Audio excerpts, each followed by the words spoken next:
Hi, everybody.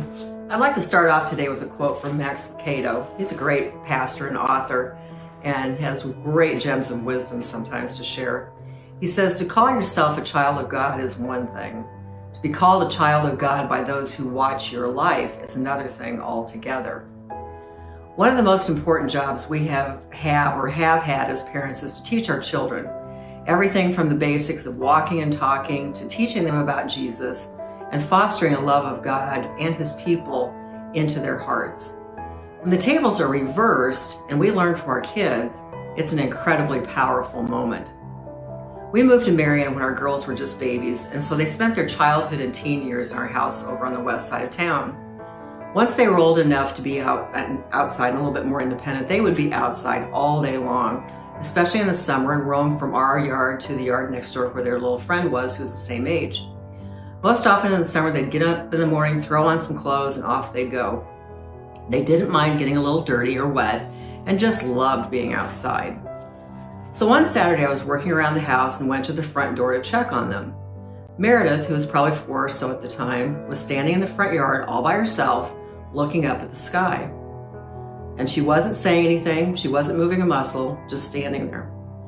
As I watched her for a minute or two, like I said, she never moved and continued to look up towards the sky. Finally, my curiosity got the best of me, and I asked her quietly what she was doing. "Talking to God," she replied. In awe, I stood and watched her for a few minutes and then just edged away. And eventually she stood there for a little while and then ran off to play. As the girls got older, they participated in musical programs at church, were in puppets till their senior year of high school, and were active in youth groups, mission trips, and summer games. Throughout all of these experiences, especially summer games, they taught me in a powerful way how vibrant and exciting faith could be, how genuine and dynamic and just out there a person could be with their faith.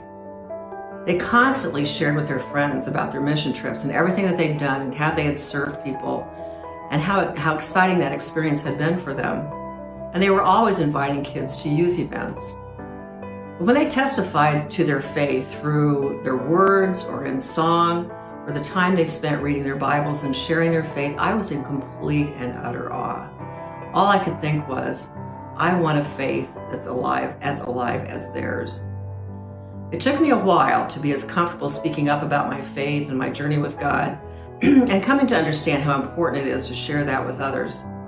It's also a work in progress as I come to know the Lord better through Bible studies, small groups, and life here at Marion Methodist. But it's a journey I wouldn't trade for anything in the world.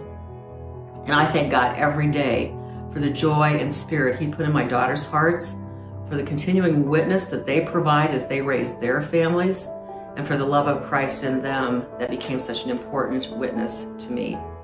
God's blessings to you. Bye.